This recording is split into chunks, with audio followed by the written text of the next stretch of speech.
back at the AAPOR conference in New Orleans with Mark DiCamillo, the director of the field poll in California, whose results you see on pollster.com. Mark just finished presenting results from surveys done in California this year. Now, those who read pollster.com know that the field poll has been doing, I assume, an experiment of sorts, where they sample using the registered voter list in California. One of the advantages of that is that the registered voter list in California has a blank spot for phone number that 89% of Californians, or at least those who you looked at. Well, we're able to get phone listings for 89% of all registered voters. Now, a lot of them, or 7% of them, actually list a cell phone when they register. And that's the group that we were examining in this particular study that I reported on. And so what stood out, what were the sort of findings of greatest interest about that group? How are they different from those? They have all the characteristics of the known cell phone only population, and they probably also include some of the cell phone mostly population that has been described. They are younger. I'm not sure that my readers are going to know about that. What is a cell phone mainly? That was the term I've heard thrown about. Well, these are people who primarily receive all their calls, or nearly all their calls, on their cell phone. Even if they have a landline, they might report having a landline, but use it only for emergencies or infrequently. Okay.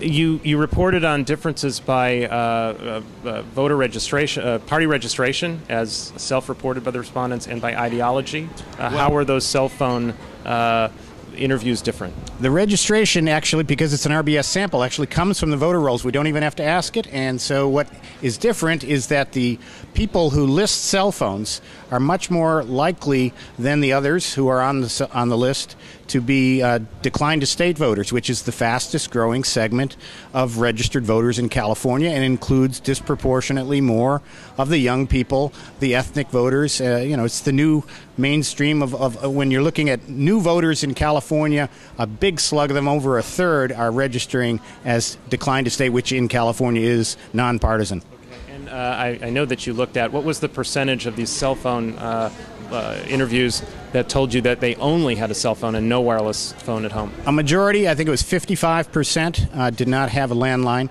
45% said they had a landline.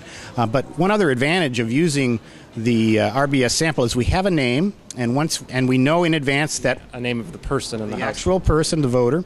And the advantage of using the RBS is that we can ask for them by name, and we know this particular segment, the 7% segment, is a cell phone, and because of that, we can just say off the top, can you give us the number of another phone, a landline phone, even at work, at home, if they have one at home, or at any other place, a family member, where they can be reached. And we try to get that number right off the top so that we can have an easier time calling them back. This is a 20-minute survey on average, so for many cell phone people, who we initially only call on the weekends, by the way, when minutes are free, or supposedly free for most people, they can then switch to the other phone if they have another way that we can reach them.